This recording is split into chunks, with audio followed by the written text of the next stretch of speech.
नमस्कार प्यारे बच्चों और मेरे साथियों। मैं चंद्रभान सिंह हड़ा स्वागत करता हूं आपका हड़ा कॉम्पिटिटिव क्लासेस में। और आज हम लेके आए हैं आपके लिए क्लास 10th पाठ्य पुस्तक क्षितिज से संबंधित महत्वपूर्ण क्वेश्चंस पर विचार विमर्श। जैसा कि आप सबको विदित है, अभी निकट भविष्य में ही मार्च के महीने में सभी तरह के स्टेट बोर्ड में और सीबीएसई बोर्ड में एग्ज़ाम होने वाले हैं। कक्षा 10 के वे बच्चे जो निरंतर वर्ष पर्यंत लगातार मेहनत कर रहे हैं, अब सफलता की तरफ जो अपने कदम रख रहे हैं, उनमें हिंदी के विषय में क्या मार्गदर्शन होना चाहिए, मैं संक्षेप में आपके समक्ष आज इस विषय पर चर्चा करूंगा। ये जो हमारी पाठ्य पुस्तक है कक्षा 10th क्षितिज, जो कि अपना अहम रोल निभाएगी कक्षा 10th बोर्ड परीक्षा में। सर्वाधिक अंकों का वेटेज इस पाठ्य पुस्तक में है और इस पाठ्य पुस्तक से संबंधित महत्वपूर्ण क्वेश्चंस क्या होंगे, बच्चों को किन बिंदुओं पर ध्यान देना है और उनके आंसर किस तरह से लिखने हैं, आज हम इस विषय पर वार्तालाप करेंगे। मैं कोशिश करूंगा कि कम शब्दों में अधिक से अधिक आपको जानकारी दे सकूं, ताकि आप एग्जाम में अच्छा सारगर्भित लिख सकें और ज़्यादा से ज़्यादा नंबर बटोर सकें, ऐसी मेरी आशा है। तो आइए आज हम बात करते हैं क्षितिज के महत्वपूर्ण प्रश्नों पर। तो सबसे पहले इसके क्रमांक पर बात करें तो प्रथम पाठ जो हमारा बनता है वो सूरदास से है। अब सूरदास जी के पाठ से व्याख्याएं तो आएंगी ही सही, गद्य से आएंगी, पद्य से आएंगी, पर पहले प्रश्नों की बात कर लेते हैं। व्याख्या किस तरह से की जाएगी, संदर्भ, प्रसंग, व्याख्या और विशेष, वो मैं आपको अलग से बताऊंगा। उसके साथ ही पद्य के भाग से भी एक कवि परिचय संबंधित क्वेश्चन आएगा और गद्य के भाग में से भी आपको किसी एक दो में से किसी एक लेखक का जीवन परिचय से संबंधित आपको लिखना है।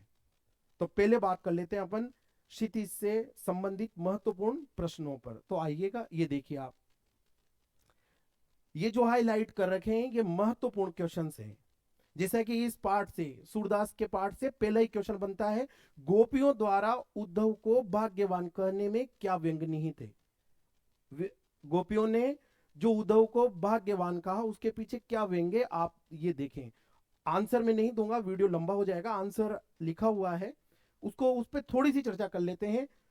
यानी कि भाग्यवान नहीं कर रही है वो सीधे व्यंग में कहती है, वक्रोक्ति में, कि तुम बड़े अभागे हो कि प्रेम का अनुभव नहीं कर सके और ये तुम्हारा दुर्भाग्य है। तो ये एक क्वेश्चन आप इसे देखें। इसके बाद क्वेश्चन नंबर 2 आप ये देखना, ये भी महत्वपूर्ण क्वेश्चन बनेगा कि उद्धव के व्यवहार की तुलना किस किस से की गई है। इसका आंसर लिखना है तो सीधा आप लिखें कि कमल के पत्ते से, तेल में डूबी गागर से। फिर आप आगे बढ़िएगा क्वेश्चन नंबर 3। क्वेश्चन नंबर 3 में दिया हुआ है, गोपियों ने किन किन उदाहरणों के माध्यम से उद्धव को उलाहने दिए हैं। इस पाठ में व्यंग की छटा, वाक वेदज्ञ की चर्चा, सूर के संदर्भ में जो हम करते हैं उसका एक नमूना एनसीईआरटी ने हमारे साथ सामने रखा है और बहुत ही खूबसूरत शब्दों में गोपिकाएं व्यंग करती है और उस व्यंग का प्रश्न है यहाँ। तो आप ध्यान देना, उनकी प्रेम भावना उनके मन में रह गई, वो उनके इंतजार में जी रही थी, वो नहीं आए, योग का संदेश भेज दिया और जिधर यानी कृष्ण की ओर से जो वो रक्षा की गुहार लगाना चाह रही थी, प्रेम का संदेश चाह रही थी, वहां से योग के संदेश की बातचीत हुई। इस तरह से उन्होंने उलाहने दिए हैं। ये क्वेश्चन नंबर 3 है। इसके बाद फिर आप आगे बढ़िएगा, महत्वपूर्ण क्वेश्चन की तरफ अपन चलें। तो क्वेश्चन नंबर 5 में देखिए आप, क्वेश्चन नंबर 5 में क्या लिखा हुआ है, मर्यादा न लही के माध्यम से कौन सी मर्यादा के न रहने की बात कही जा रही है। क्वेश्चन नंबर 5 इंपॉर्टेंट रहेगा, छोटा सा आंसर देना है, वो प्रेम की सच्ची भावना को समझे और उनकी मर्यादा की रक्षा करे।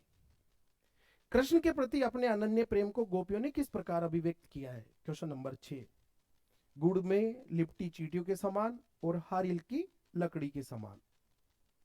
इसके बाद हम बात करते हैं कि गोपियों ने उद्धव से योग की शिक्षा कैसे लोगों को देने की बात कही है। तो इस पाठ में आया है, जिनके मन स्थिर न हो ऐसे लोगों को, मन में भटकाव हो और दुविधा हो ऐसे लोगों को देने की बात कही है।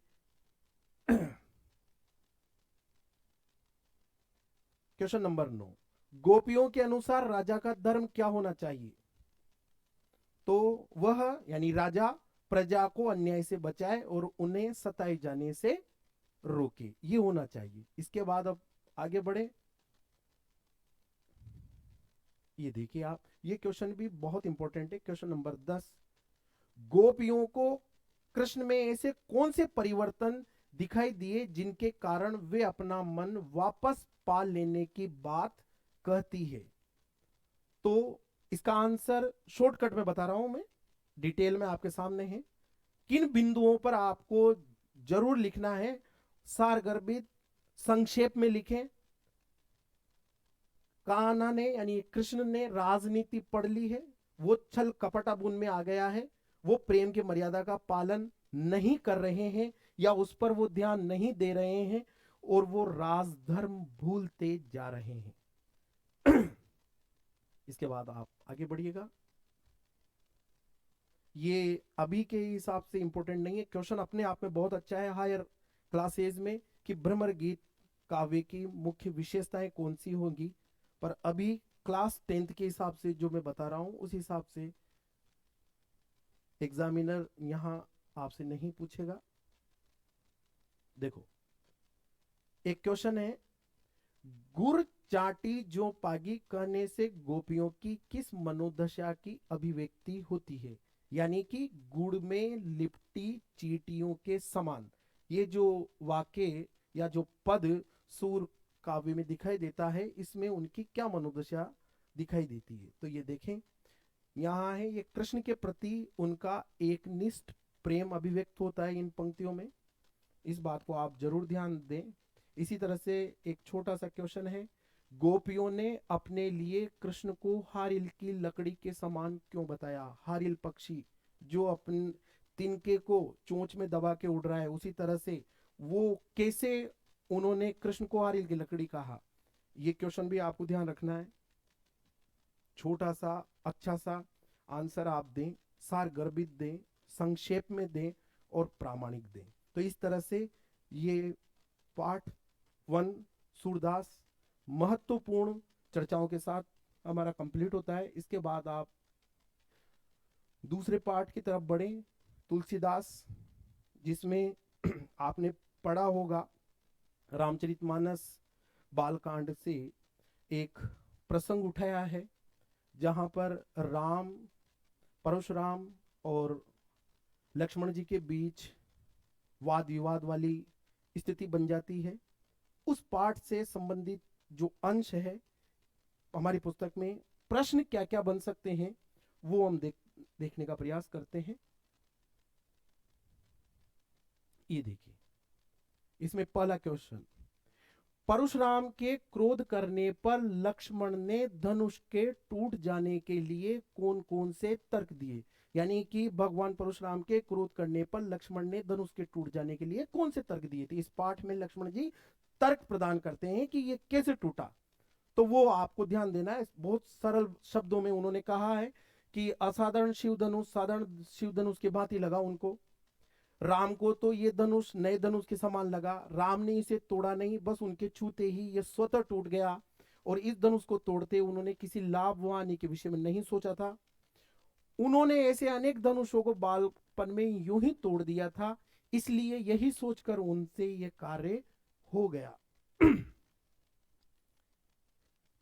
अब यहां हम एक इंपॉर्टेंट ये जो पाठ पढ़ते हैं, तो इस पाठ में जो जानकारियां उभर कर आती है उनमें एक जानकारी ये है कि दो करेक्टर हैं हमारे सामने, एक तरफ भगवान परशुराम है, एक तरफ लक्ष्मण है और राम है। तो इन पाठ को पढ़कर इनके चरित्र की कौन सी विशेषताएं उभर कर आई, ये भी इंपॉर्टेंट है। ये इस दृष्टि से यदि क्वेश्चन एग्जामिनर ने आपसे पूछना चाहा तो आप क्या लिखेंगे, वो क्वेश्चन नंबर 2 देखिए आप। परशुराम के क्रोध करने पर राम और लक्ष्मण की जो प्रतिक्रियाएं हुई, यानी कि जो उन्होंने संवाद अभिव्यक्त किए, उनके आधार पर दोनों के स्वभाव की विशेषताएं अपने शब्दों में लिखिए। यानी कि राम लक्ष्मण इनकी किस तरह की स्वभावगत विशेषताएं थी, बहुत अच्छा क्वेश्चन बनेगा।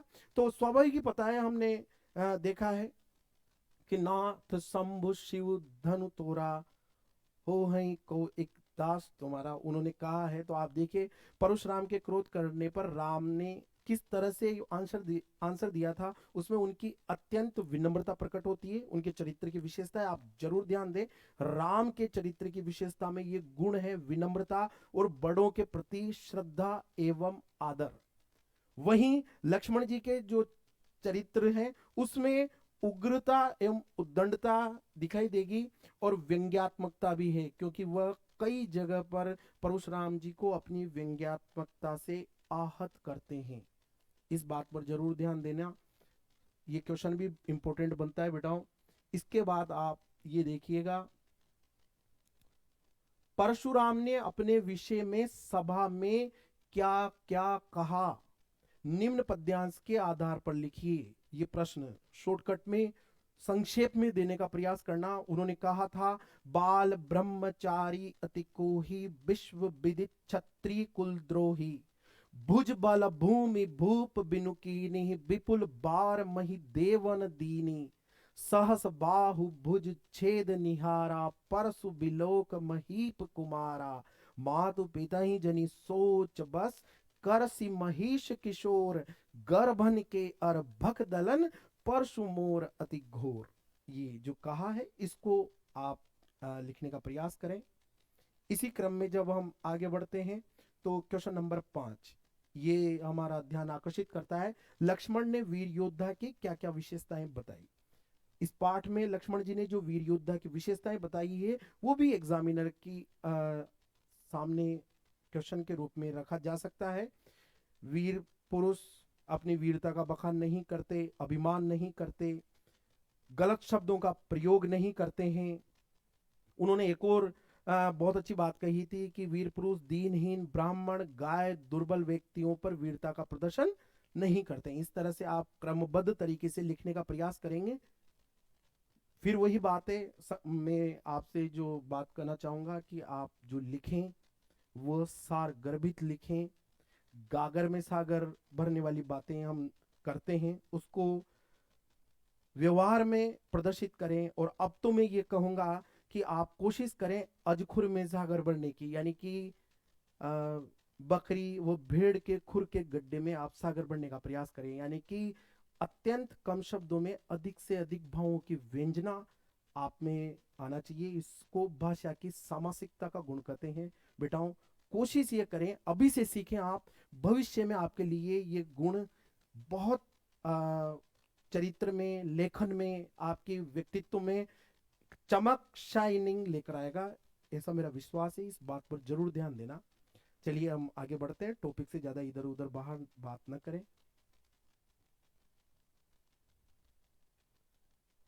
इसके बाद अगला क्वेश्चन जो हमारी तरफ, वैसे सारे इंपॉर्टेंट है, मेरे कहने का मतलब ऐसा नहीं है कि जो हम तेजी से निकाल रहे हैं ये, अब जैसे ये क्वेश्चन है, पर हमें दृष्टि भी रखनी है कि हम क्लास 10th के हिसाब से पार्ट बना रहे हैं, क्वेश्चन बता रहे हैं। और मोस्ट का मतलब ऐसा नहीं कि पूरे ही बुफे लगा हुआ है एग्जामिनर के समक्ष, हर पार्ट से एक क्वेश्चन भी नहीं पूछ सकते हैं वो, क्योंकि क्वेश्चन की संख्या कम है और पार्ट की संख्या अनुपातिक तौर पर ज्यादा है। इसलिए आप ये मानकर चलें कि एक पार्ट से एक क्वेश्चन अपने आप में बहुत बड़ी बात होगा। इसलिए मैं बता रहा हूं कि ज्यादा मैं रुक नहीं रहा हूं। आगे जब आप पढ़ेंगे तो तुलसी का भाषा सौंदर्य बहुत इंपॉर्टेंट होगा, पर अभी नहीं। आगे बढ़िएगा।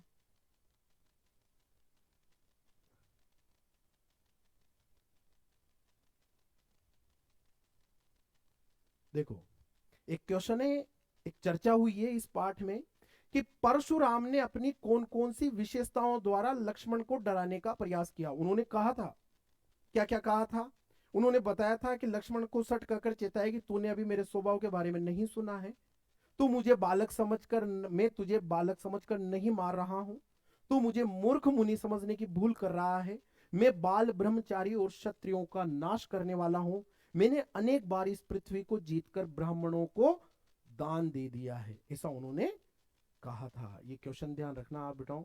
इसके बाद आप आगे बढ़िएगा। देखिए ये क्वेश्चन भी आप ध्यान रखिए।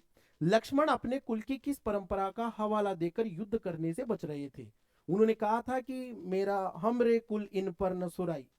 ये पंक्ति आती है बीच में जब हम पढ़ते हैं, तो देवता, ब्राह्मण, ईश्वर भक्त और गाय के साथ वीरता का प्रदर्शन हमारे कुल में नहीं किया जाता। आप ध्यान देना, एक संदर्भ विशेष में ये पंक्ति आती है।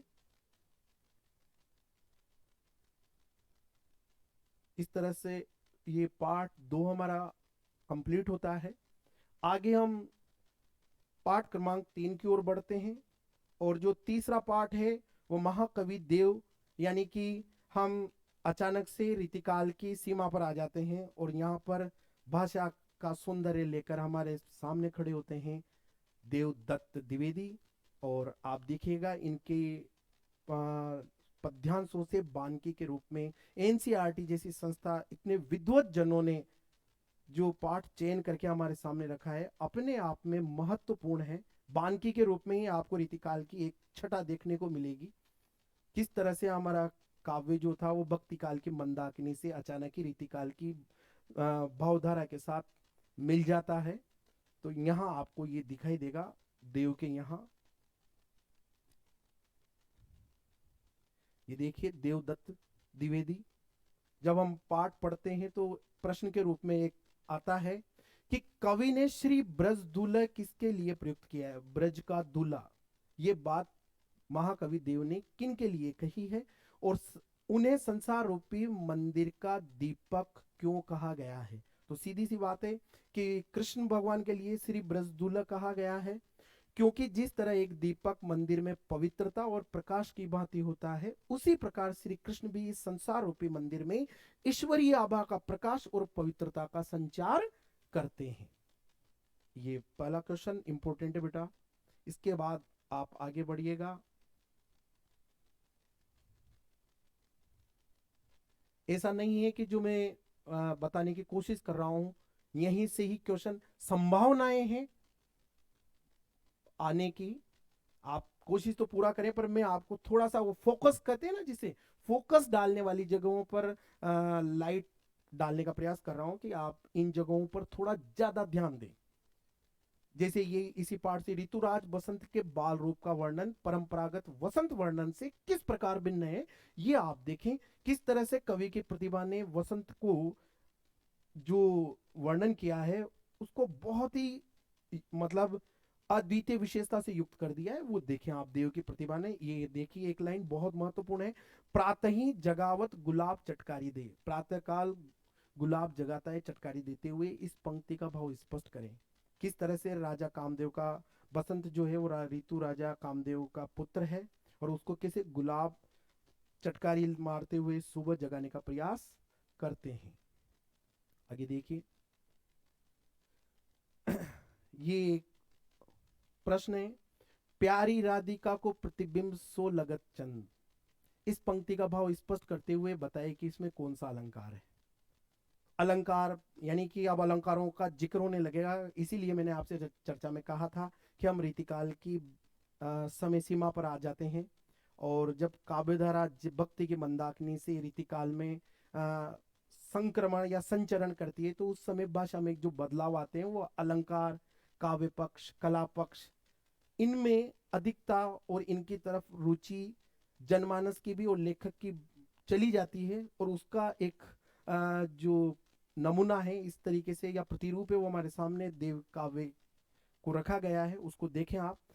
यहाँ पर आप जो देखेंगे इस पंक्ति का भाव क्या है, आकाश को एक दर्पण के रूप में प्रस्तुत किया है, चंद्रमा जो है उन्हें यानी कि कवि को प्यारी राधिका के प्रतिबिंब के समान प्रतीत हो रहा है। कवि ने के कहने का आशय यह है कि चांदनी रात में चंद्रमा भी दिव्य स्वरूप वाला दिखाई देता है। यहाँ चांद के सौंदर्य की उपमा राधा के सौंदर्य से नहीं की गई है, बल्कि चांद को राधा से हीन बताया गया है। अब देखो, चांद को राधा से हीन यानी चंद्रमा जो है उसमें उपमान होने की पूर्ण योग्यता है। उपमे से उपमान में गुण क्रिया धर्म अधिक या अधिकता होती है, इसीलिए हम उससे तुलना करते हैं। किंतु यहाँ पर उल्टा बताया जा रहा है। यहाँ पर क्या हो रहा है, चंद्रमा को राधा से हीन बताया गया है, इसलिए यहाँ पर उपमा अलंकार न होकर व्यतिरेक अलंकार है। ये आप इतना सा ध्यान दें। आगे आप इसी तरह से बढ़ते चलें। ये देखिए आप, कवि देव ने बसंत को किस अनूठे रूप में चित्रित किया है, उनकी एक कल्पना अन्य कवियों से किस तरह से भिन्न है। इस क्वेश्चन को भी आप देखने का प्रयास करें। कवि देव ने ऋतुराज बसंत को पारंपरिक रूप में चित्रित न करके कामदेव के पुत्र के रूप में चित्रित किया है। उनकी यह कल्पना अन्य कवियों से इसलिए अलग है क्योंकि अन्य कवि वसंत के रूप सौंदर्य का वर्णन करते हैं, जबकि कवि ने वसंत और प्रकृति के कई अंगों का मानवीकरण किया है। फिर एक नया शब्द आया है, मानवीकरण। जब प्रकृति की अचेतन क्रियाओं पर मानवीय चेतन क्रियाओं का आरोप किया जाए तो मानवीकरण होगा, यानी कि प्रकृति को मनुष्य के समान क्रिया करते हुए दिखाया जाए, बसंत को बच्चे के समान क्रियाएं करते हुए बताया जा रहा है, तो ये मानवीकरण अलंकार है बेटा। ठीक है ना, चलिए आगे बढ़िए।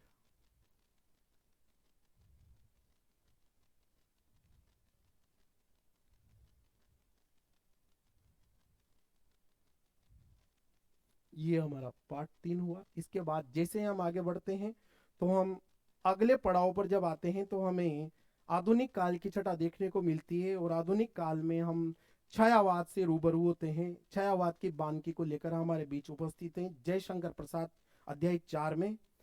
जयशंकर प्रसाद, जैसे हम प्रसाद की बात करते हैं तो बहुत सारी चीजें, कामायनी वो प्रथम रचना जिससे हमारे दिमाग में का छायावाद का एक आधार स्तंभ खड़ा होता है, हमारे समक्ष खड़ी हो जाती है। प्रसाद की लेखनी का जादू हमें यहाँ जो दिखाई देगा वो उनकी एक प्रसिद्ध आत्मकथ्य कविता में दिखाई देगा। कविता को मैं अभी उसमें नहीं पढ़ा रहा, मैं हम बात कर रहे हैं महत्वपूर्ण प्रश्नों की जो परीक्षक या उपयोगी दृष्टिकोण से अहम भूमिका निभाएंगे, उन पर बात करते हैं।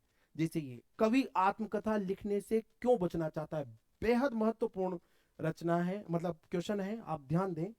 पूरी संभावना है आने की कि आत्मकथा लिखने से कवि क्यों बचना चाहता है। ऐसा क्या कारण है कि अपने प्रिय मित्रों के अनुग्रह पर भी जयशंकर प्रसाद लिखने को तैयार नहीं होते हैं। पहले वो यदा कदा इस चीज से बचना चाहते हैं, तो क्यों, ये हमें इस पहले क्वेश्चन का आंसर लिखना है। आप ध्यान देना, बहुत अच्छा लिखा है। आत्मकथा लिखने के लिए अपने मन की दुर्बलताओं कमियों का उल्लेख करना पड़ता है। ये आत्मकथा का सबसे बड़ा गुण है।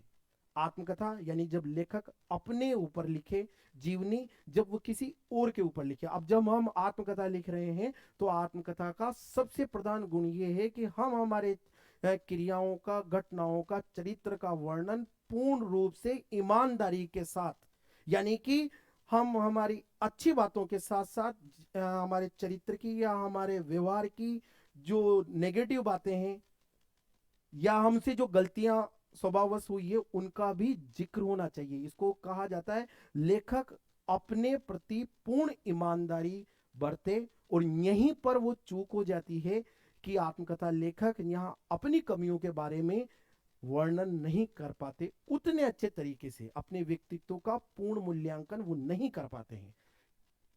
तो उस बात का जिक्र लेखक यहाँ कर रहा है कि मुझे अपनी दुर्बलताओं का और कमियों का उल्लेख करना पड़ेगा। कवि स्वयं को इतना सामान्य मानता है। आप देखो, इतने महान कवि की सामान्य मानना, ये विनम्रता है। इस ये यही पाठ के उद्देश्य हैं कि कैसे एक महान व्यक्ति अपने व्यक्तित्व में इतनी सारी अकूत, जिसे हम कहते हैं, इतनी विनम्रता लेकर आगे बढ़ते रहे। कवि स्वयं को इतना सामान्य मानता है कि आत्मकथा लिखकर वो खुद को विशेष नहीं बनाना चाहता। कवि अपने व्यक्तिगत अनुभवों को दुनिया के समक्ष व्यक्त नहीं करना चाहता, क्योंकि वो अपने व्यक्तिगत जीवन को उपवास का कारण नहीं बनाना चाहता। इन्हीं कारणों से कवि आत्मकथा लिखने से बचना चाहता है। फिर अगला क्वेश्चन, आत्मकथा सुनाने के संदर्भ में अभी समय नहीं है, कवि ऐसा क्यों कहता है? तो देखिए आप, अभी समय भी नहीं है। कवि ने ऐसा इसलिए कहा क्योंकि कवि को लगता है कि उसने जीवन में अब तक कोई ऐसी उपलब्धि नहीं हासिल की है जो दूसरों को बताने योग्य हो। देखो अब ये कितनी बड़ी बात है। उसकी दुख और पीड़ा इस समय शांत है, अर्थात वो उन्हें किसी सीमा तक भूल गया है और इस समय उन्हें याद करके दुखी नहीं होना चाहता है।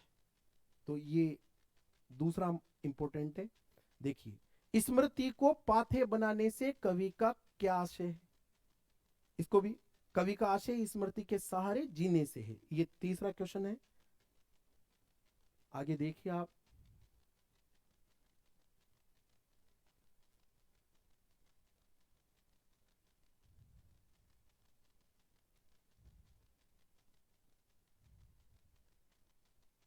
अब देखिए यहाँ एक बहुत अच्छा क्वेश्चन है।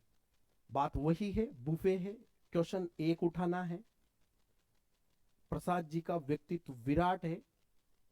देखिए, इस कविता के माध्यम से प्रसाद जी के व्यक्तित्व की जो झलक मिलती है उसे अपने शब्दों में लिखिए। ये जब हम रचना पढ़ते हैं तो इस रचना को पढ़कर प्रसाद जी के जीवन के बारे में या उनके व्यक्तित्व के बारे में कौन से पहलू उभर कर आते हैं, इन पर ध्यान देना। इस जगह फोकस फोकस बढ़ाना बेटा, बहुत इंपॉर्टेंट बातें हैं यहाँ। एक तो क्या है, प्रसाद जी कैसे दिखते हैं। वैसे उनका एक बहुत चर्चित फोटो है, उस पर भी आप गौर फरमाना। इनके बहुत अच्छे मित्र रहे हैं मुंशी प्रेमचंद जी। दोनों ही सफेद कुर्ता और सफेद धोती में आ, अपने मित्र के साथ हाथ मिला के वो खड़े हैं और उनमें उनकी जो सादगी अद्वितीय रूप में जो प्रकट हो रही है, वो फोटो कभी आएगा, मैं बताऊंगा आपको। आप देखना कैसे प्रसाद जी रहे होंगे इस रचना को पढ़कर। जो बात हमारे सामने उभर कर आती है, जो हम एक रेखा चित्र हमारे दिमाग में बनाते हैं, तो उससे आप समझे कि कैसे रहे होंगे हमारे प्रसाद। तो वो सीधे साधे व्यक्तित्व के इंसान रहे होंगे, निश्चित रूप से ये आप याद रखें। दिखावा बिल्कुल उनको पसंद नहीं होगा, इनके मित्र को भी पसंद नहीं है। वो हमारे जो लेखक हैं, एक बहुत चर्चित है प्रेमचंद के फटे जूते, ये आप आएंगे पढ़ेंगे। उसमें भी इनके मित्र प्रेमचंद को भी दिखावा पसंद नहीं है। उस दिखावे के मनोवर्ती के ऊपर हरिशंकर प्रसाद ने एक पूरा व्यंग लेख लिख दिया है। तो इसी तरह से इनको दिखावा पसंद नहीं था। वे अपने जीवन के सुख दुख को लोगों पर व्यक्त नहीं करना चाहते थे, अपनी दुर्बलताओं को अपने तक ही सीमित रखना चाहते थे। इन बातों पर ध्यान रखना। उनके वेदनापूर्ण जीवन को कुछ पंक्तियां दिखाती है इस कविता में। एक तरफ कवि की यथार्थवादी प्रवृत्ति है, जो जी रहे हैं उसको ही अभिव्यक्त करना। दूसरी तरफ प्रसाद जी की विनम्रता भी है, जिसके कारण वे स्वयं को श्रेष्ठ कवि मानने से इनकार करते हैं। आप किन व्यक्तियों की आत्मकथा पढ़ना चाहेंगे और क्यों? अब ये प्रश्न अपने आप में बहुत अच्छा है। हम किन की आत्मकथा पढ़ सकते हैं? महात्मा गांधी की आत्मकथा पढ़ें आप, भगत सिंह जी की आत्मकथा पढ़ें, महावीर प्रसाद द्विवेदी जी की पढ़ें। और आत्मकथा में जब जिक्र आ गया है तो मैं कहना चाहूंगा हरिवंश राय बच्चन जी की आत्मकथा पढ़ें। क्या भूलूं क्या याद करूं, ये पढ़ें। आगे बढ़िए।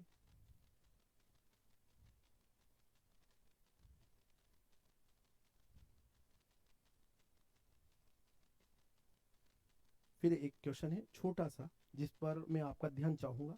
ये देखिए, कवि को अपनी गागर रीति क्यों लगती है? पंक्ति आती है आप कैसे, तुम सुनकर सुख पाओगे देखोगे ये गागर रीति।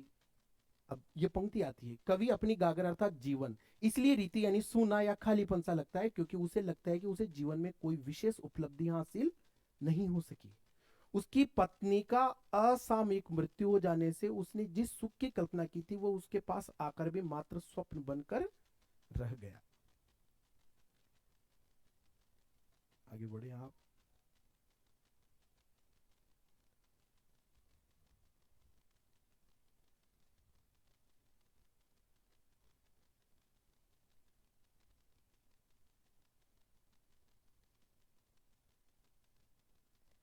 ये क्वेश्चन, आत्मकथ्य कविता के माध्यम से प्रसाद जी के व्यक्तित्व की जो झलक मिलती है वो उनकी ईमानदारी और साहस का प्रमाण है। स्पष्ट कीजिए कैसे? हम कैसे कह सकते हैं कि प्रसाद ने पूर्ण ईमानदारी के साथ ये कार्य किया है, ये कविता लिखी है? तो आत्मकथ्य कविता के माध्यम से कवि प्रसाद ने अपनी भूलों को स्वीकारने, अपने जीवन की असफलताओं का वर्णन और सरलता के कारण धोखा खाने की स्वीकारोक्ति करने के अलावा वर्तमान के यथार्थ को स्वीकार कर साहसपूर्ण कार्य किया है। कवि द्वारा यह कहना छोटे से जीवन की कैसे बड़ी कथाएं आज कहूं उनकी ईमानदारी का प्रमाण है। आप ऐसा लिख सकते हैं। तो इस तरह से हम जयशंकर प्रसाद जी के पाठ को देखते हैं और फिर अचानक से ही इन्हें अतिक्रांत करके हम आगे नहीं बढ़ सकते थे। हिंदी का कोई प्रश्न, कोई परीक्षा, कोई लेखक, कोई पैनल या कोई संस्था इस महान कवि की उपेक्षा नहीं कर सकती थी। तो जो दूसरे अगला पाठ के रूप में हमें जो दिखाई देंगे वो सूर्यकांत त्रिपाठी निराला जी दिखाई देंगे। ये भी छायावाद से ही हैं, पर इनकी धारा कई सरोकारों के साथ हमारे बीच उपस्थित होती है। आज जिस वेग के साथ हम इनको देखेंगे उसमें दो कविताएं इनकी प्रसिद्ध है, उत्साह और अट नहीं रही है। उत्साह एक आह्वान गीत है और अट नहीं रही है इनकी फागुन की मादकता का वर्णन कवि ने किया है। तो इनके प्रश्न हम देख लेते हैं। निराला जी के बारे में तो अब बहुत सारी बातें हैं बेटाओं, आपको ध्यान रखना है। दिक जीवन जो पाता ही आया, विरोधिक साधन जिसके लिए सदा किया शोध। ऐसी मार्मिक पंक्तियों के लेखक, है ना, मुक्त छंद के लेखक, कई आलोचनाओं को स्वीकार कर पूरी ईमानदारी के साथ अपने भावों को अभिव्यक्त करने वाले, अपने जीवन को ही कविता के रूप में ढालने वाले जो महान कवि हैं, हमारे महाप्राण निराला, मृत्युंजय निराला। देखिए उनके लेखन की बानगी, उनका लेखन का तो विस्तार काफी है, पर फिर भी अब देखिए, कवि बादल से फुहार, रिमझिम या बरसने के स्थान पर गरजने के लिए कहता है क्यों? तो यहाँ पर निराला जी की लेखनी में एक नया तेवर दिखाई देता है। वो बरसने की जगह गरजने की बातें करते हैं। प्रगतिवादी निराला जी हमारे जो है वो यहाँ पर क्या करें, क्यों ऐसा कर रहे हैं वो? क्योंकि गरजना विद्रोह का प्रतीक है। कवि ने बादल के गरजने के माध्यम से कविता में नूतन विद्रोह का आह्वान किया है। वो परिवर्तन के लिए विद्रोह की मांग कर रहे हैं।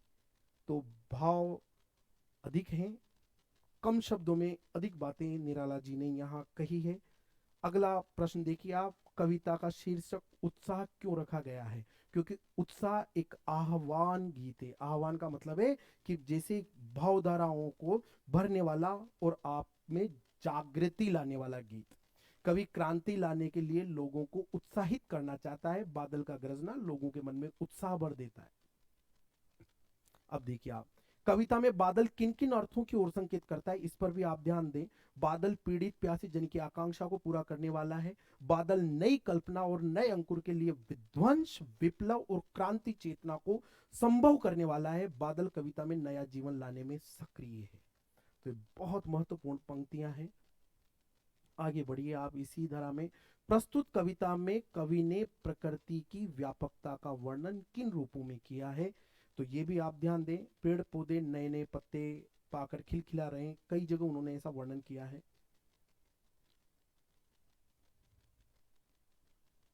देखिए इन कविताओं के आधार पर, यानी कि जो दो कविताएं हमारे समक्ष निराला जी की रही है, इनके आधार पर इनके काव्य शिल्प की विशेषताएं बताएं। तो आप देखिए इनकी रचनाएं जो, देखो हमारा भक्ति काल जो रहा है, रीतिकाल रहा है, ये छंदों में काव्य रचना का एक एक मानक रूप प्रस्तुत करता है। किंतु जैसे हम आधुनिक काल में आते हैं तो लेखक इस धारा से मुक्त हो गए। उन्होंने अपने भावों को अपने तरीके से अपने छंद में लिखना प्रारंभ कर किया, जिसकी ध्वज पताका लेकर हमारे निराला जी आगे बढ़ते हैं। तो निराला ने छंद मुक्त होकर अपने काव्य की रचना की। इनके काव्य में प्रकृति चित्रण के माध्यम से मानव हृदय की भावना व्यक्त की गई है। भावों की सूक्ष्म अभिव्यक्ति इनके काव्य की मुख्य विशेषता रही है। प्रस्तुत काव्य में तुकबंदी यानी लय, तुक होती है ना, छंद के अंत के स्वर ध्वनियों का या स्वर व्यंजन ध्वनियों का एक समान होना, तुक के माध्यम से कविता को गीत के रूप में भी प्रस्तुत किया जाता है। तो इस तरह से ये निराला जी का पाठ आपके समक्ष कंप्लीट होता है। जैसे ही हम आगे बढ़ते हैं तो हमारे बीच मिथिला की धरती से एक सौंधी सी महक लेकर हमारे बीच उपस्थित होते हैं हमारे दक्कन मिश्र बाबा नागार्जुन। अध्याय 6 के रूप में आप इनसे परिचय प्राप्त करेंगे, यह दंतुरित मुस्कान। और आप देखेंगे कि किस तरह से लेखक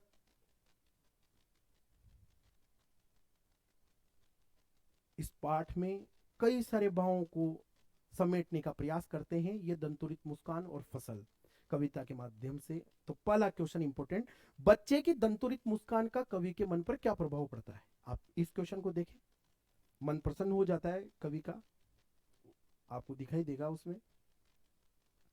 देखिए ये आप अच्छे, क्योंकि बिंब, बिंब सरल शब्दों में समझा दूं, मतलब विषय तो नहीं है पर यहां कहना जरूरी, यानी कि कविता को 3 डायमेंशन कर देना, त्रिकोणीय स्वरूप दे देना। यानी मान लो हम जिस किसी विषय का वर्णन कर रहे हैं उसको चित्रात्मक भाषा के रूप में प्रस्तुत कर देना, यह कार्य बिंब का है। तो कवि ने बच्चे की मुस्कान के सौंदर्य का किन किन बिंबों के माध्यम से चित्रण या वर्णन किया है, आप देखें। तो उन्होंने क्या कहा है, ऐसा लग रहा है जैसे कमल तालाब छोड़कर मेरी झोपड़ी में खिल गए हैं, ऐसा लगता है जैसे पत्थर पिघलकर जलधारा के रूप में बह रहे हैं, बांस या बबूल से शेफालिका के फूल झरने लगे हैं। तो ये आप यहां पर ध्यान दें। एक लाइन आती है इस पंक्ति में, आशय भी स्पष्ट करवाया जा सकता है, छू गया तुमसे कि झरने लग पड़े शेफालिका के फूल, बांस था या बबूल, कम उम्र वाले शिशु जिनके दांत निकल रहे होते हैं उनकी मुस्कान मनोहारी होती है। यहां हम देख सकते हैं। इसके बाद आप आगे बढ़िए।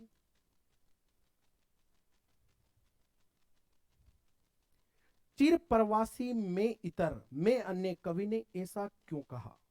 एक प्रश्न बनता है इसमें। कवि नागार्जुन यायावर यानी घुमंतु, घूमने के शौकीन रहे हैं व्यक्ति थे। वे देश विदेश के भ्रमण के क्रम में घर पर कम ही रुकते थे। उनकी ये यात्राएं कई कई महीनों की हुआ करती थी। ऐसे ही प्रवास के बाद जब कवि अपने घर लौटा तो शिशु ने उसे पहली बार देखा और पहचान न सका। अपने ही घर में अपनी ऐसी स्थिति देख कवि ने कहा, चिर प्रवासी में इतर यानी अन्य। ये देखिए आप, तो इस तरह से हम बाबा नागार्जुन, अब ये भी बहुत इंपॉर्टेंट है, प्रासंगिक भी है, फसल कविता। और इससे प्रश्न, फसल कविता हमें उपभोक्तावादी संस्कृति के दौर में कृषि संस्कृति की ओर ले जाती है, स्पष्ट करें। फसल कविता के माध्यम से हमें कवि ने यह बताने का प्रयास किया है कि फसल क्या है, किन किन तत्वों के योगदान से उसका यह अस्तित्व हमारे सामने आता है। इस कविता से यह भी ज्ञात होता है कि एक और प्रकृति के अनेकानेक तत्व फसल के लिए रूपांतरित होते हैं, तो मानव श्रम भी इसके लिए आवश्यक है। फसल कविता का प्रतिपाद्य स्पष्ट करें, यह भी आप ध्यान देना। कृषि संस्कृति से परिचित कराना, मानव जीवन, कृषि जो मानव जीवन का आधार है, कि योगदान में प्राकृतिक तत्वों के साथ साथ मानव श्रम को गरिमामय स्थान प्रदान करना। तो इस तरह से ये पाठ 6 नागार्जुन कंप्लीट होता है। इसके बाद हम जैसे आगे बढ़ते हैं, गिरिजा कुमार माथुर साहब झांसी से हमारे बीच उपस्थित होते हैं। छाया मत छूना मन, बेहद अच्छी और सारगर्भित प्रासंगिक कविता हमारे बीच माथुर साहब ने रखी हैं। आप देखिएगा इस अध्याय से संबंधित महत्वपूर्ण बातें जो कि अभी वर्तमान में भी उतनी ही प्रासंगिकता के साथ ये कविता खड़ी है। देखिए कवि ने कठिन यथार्थ के पूजन की बात क्यों कही है, ध्यान दें। कठिन यथार्थ, जिंदगी यथार्थ का ही तो नाम है, और यथार्थ को पूजने की बात कवि ने कहा है। यहाँ महत्वाकांक्षाओं का मोती निष्ठुरता की सीपी में पलता है, तो कैसे व्यक्ति अपने प्रति निष्ठुर हो, देखें आप। कवि ने यथार्थ के पूजन की बात इसलिए कही है क्योंकि यथार्थ ही जीवन की सच्चाई है। बीते समय की सुखद यादों में खोए रहने से वर्तमान का यथार्थ अच्छा नहीं बन सकता। बीती ताही बिसार दे, आगे की सुध ले। वर्तमान में हमारे सामने जो भी परिस्थितियां हैं उन्हें न स्वीकारना, उनसे पलायन करना कायरता के लक्षण है। हमें कठिन यथार्थ का साहस से सामना करना चाहिए तथा उन पर विजय पाते हुए आगे बढ़ना चाहिए। इससे भविष्य को सुंदर और सुखमय बनाने का हौसला मिलता है। तो ये बात इस कविता में बहुत ही अच्छे तरीके से कही गई है। ये देखिए, प्रभुता का शरण बिंब केवल मृत तृष्णा यानी बड़प्पन का एहसास। क्वेश्चन नंबर 3, छाया शब्द यहां किस संदर्भ में प्रयुक्त हुआ है? कवि ने उसे छूने के लिए मना क्यों किया है? तो यहां देखिए, छाया शब्द किस संदर्भ में प्रयुक्त हुआ है? छाया शब्द का प्रयोग कवि ने बीते समय की सुखद यादों के लिए किया है। ये यादें मन में उमड़ती घुमड़ती रहती है। इसके बाद आप आगे बढ़िएगा। देखो, क्या हुआ जो खिला फूल रस बसंत जाने पर? कवि का मानना है कि समय बीत जाने पर भी उपलब्धि मनुष्य को आनंद देती है। क्या आप ऐसा मानते हैं?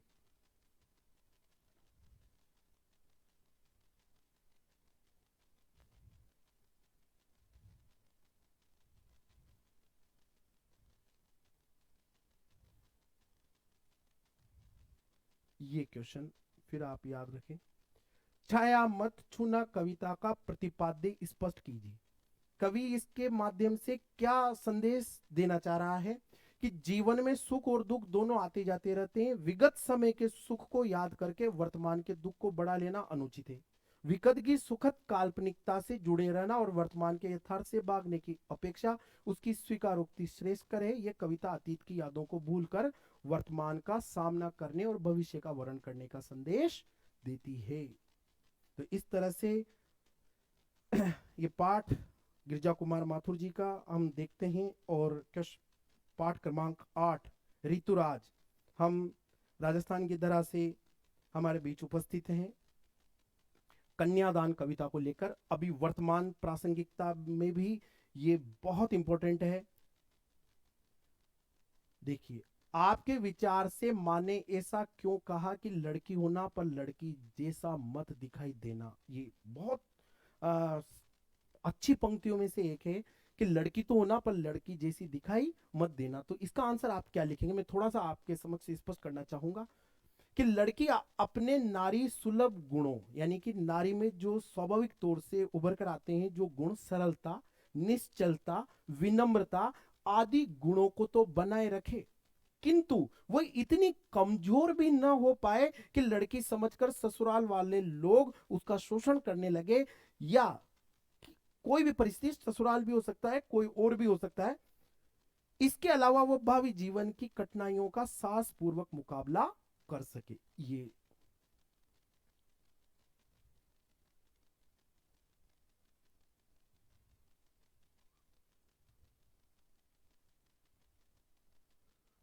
मां को अपनी बेटी अंतिम पूंजी क्यों लग रही थी? मां एकदम अकेली रह जाएगी अपनी बेटी के जाने के बाद। उसकी बेटी ही उसके सुख दुख की साथिन थी, इसलिए वो उसको ये सीख, मां ने बेटी को क्या क्या सीख दी? क्या क्या सीख दी थी? वह ससुराल में दूसरों द्वारा दी गई प्रशंसा से अपने रूप सौंदर्य पर आत्ममुग्ध न हो जाए। आग का उपयोग रोटियां सेकने के लिए करे, उसका दुरुपयोग न करे। वस्त्र आभूषणों के मोह में फंसकर इनके बंधन में न बंधे। और नारी सुलभ गुण बनाए रखना पर कमजोर मत पड़ना।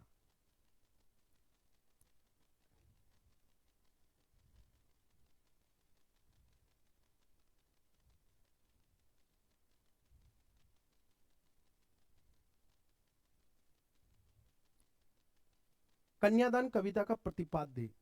कवि का मानना है कि सामाजिक व्यवस्था द्वारा स्त्रियों के आचरण संबंधी जो प्रतिमान गढ़ लिए जाते हैं वे आदर्श होकर भी बंधन होते हैं। कोमलता में कमजोरी का उपहास और लड़की जैसा न दिखाई देने में आदर्श का प्रतिकार है। माँ की बेटी से निकटता के कारण उसे अंतिम पूंजी कहा गया है। इस कविता में माँ की कोरी भावुकता नहीं है बल्कि माँ के संचित अनुभवों की प्रामाणिक अभिव्यक्ति है। तो इस तरह से ऋतुराज जी की ये प्रसिद्ध कविता कन्यादान हमारे समक्ष होती है। और हिंदी पाठ्य पुस्तक कक्षा 10 से अध्याय 9 में मंगलेश डबराल पद्य भाग में अंतिम कविता को लेकर हमारे बीच उपस्थित होते हैं संगतकार। ये देखिए आप, मंगलेश डबराल। तो कैसे, ये पहला प्रश्न अपने आप में महत्वपूर्ण है। संगतकार के माध्यम से कवि किस प्रकार के व्यक्तियों की ओर संकेत करना चाह रहा है?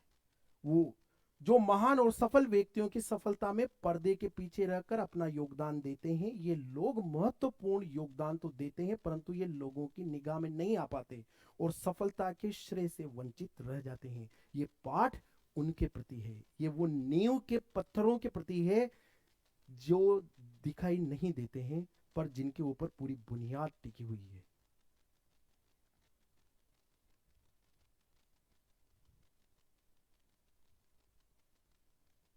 संगतकार किन किन रूपों में मुख्य गायक गायिकाओं की मदद करते हैं? ये पाठ में आपको दिखाई देगा कि कैसे साथ में गाने वाले जो हैं वो कैसे उनकी मदद करते हैं।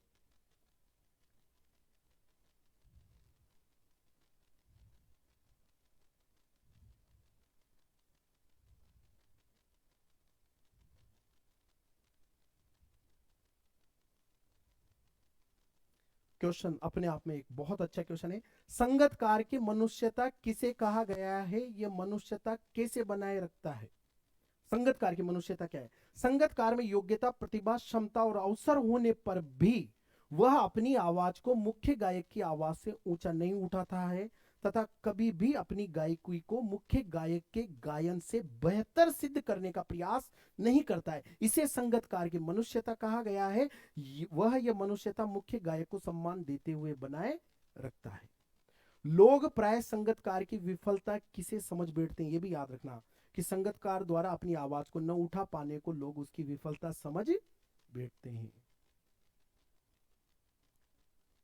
वर्तमान में संगतकार जैसे व्यक्तियों की ये देखिए, संगतकार कविता का प्रतिपाद्य स्पष्ट कीजिए।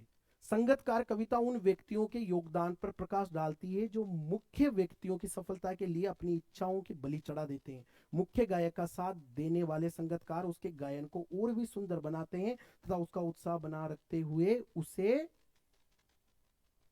अकेलेपन का एहसास नहीं होने देते हैं। ऐसे व्यक्ति प्राय सभी क्षेत्रों में देखे जा सकते हैं। ये लोग अपनी महत्वाकांक्षा को त्याग कर अपनी मनुष्यता का अनूठा उदाहरण प्रस्तुत करते हैं।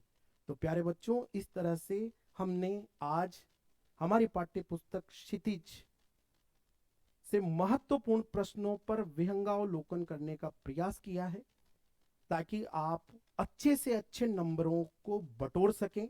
अभी निकट भविष्य में जो सभी तरह के एग्जाम होने वाले हैं, राजस्थान बोर्ड, सभी तरह के स्टेट बोर्ड, सीबीएसई बोर्ड, उनमें यदि मेरे इन कुछ महत्वपूर्ण जानकारियों के द्वारा आपको लाभ मिल सके तो मुझे बहुत प्रसन्नता होगी। अगली सीरीज में मैं इससे आगे क्षितिज के गद्य भाग का विवेचन करूंगा और उसके अगले पार्ट में आपको कृतिका से संबंधित कुछ जानकारियां, सामान्य व्याकरण से संबंधित जानकारियां, रचना और अभिव्यक्ति से संबंधित जानकारियां देने का प्रयास करूंगा यथाशीघ्र, ताकि आप अच्छे से अच्छे नंबर बटोर सकें और अच्छा लिख सकें। धन्यवाद। जय हिंद, जय भारत।